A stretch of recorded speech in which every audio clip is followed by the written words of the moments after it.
মঙ্গলবার রাতভর রাস্তায় অপেক্ষা করেও চৈত্র মেলার ভিটি বল্টন নিয়ে ক্ষুদ্র ব্যবসায়ীদের মধ্যে অসন্তোষ দেখা দেয়। এ নিয়ে আজ তারা পুর নিগম ঘেরাও করে ক্ষোভ প্রকাশ করেন। মেয়র দীপক মজুমদার ক্ষতিগ্রস্ত ব্যবসায়ীদের সাথে সাক্ষাৎ করে তাদের সমস্যা নিয়ে আলোচনা করেছেন এবং সমাধানের আশ্বাস দিয়েছেন। এ প্রসঙ্গে সাংবাদিকদের মুখোমুখি হয়ে মেয়র বলেন, এবছর প্রায় ৩০০ জন ব্যবসায়ীকে চৈত্র মেলায় দোকান বল্টন করা হয়েছে।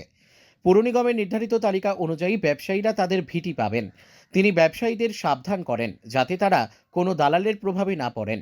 মেয়র আরও বলেন, রাজধানীর ঐতিহ্যবাহী এই মেলা আগামী ১ এপ্রিল থেকে শুরু হবে। তিনি আশা প্রকাশ করেন, মেলায় ক্রেতা বিক্রেতার মধ্যে সুস্থ সম্পর্ক বজায় থাকবে এবং মেলা সুষ্ঠু ও সফলভাবে অনুষ্ঠিত হবে।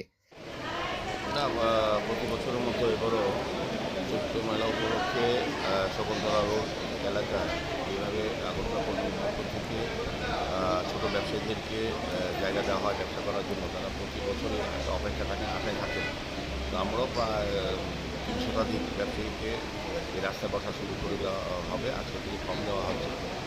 গতকাল থেকেই দেখলাম খুব উৎসাহ আছে মানুষের লাইন করার জন্য।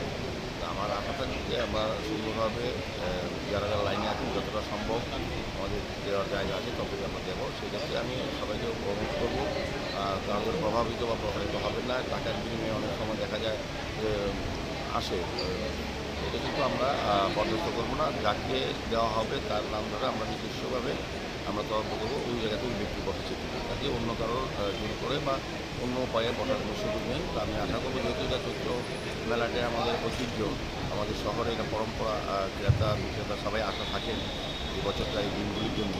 তো এই কদিন ধরে যে মেলা চলবে যাতে শান্তি শৃঙ্খলা বজায় থাকে এবং সুস্থভাবে যাতে ক্রেতা বিক্রেতার সম্পর্ক বজায় রেখে চৈত্র মেলাটি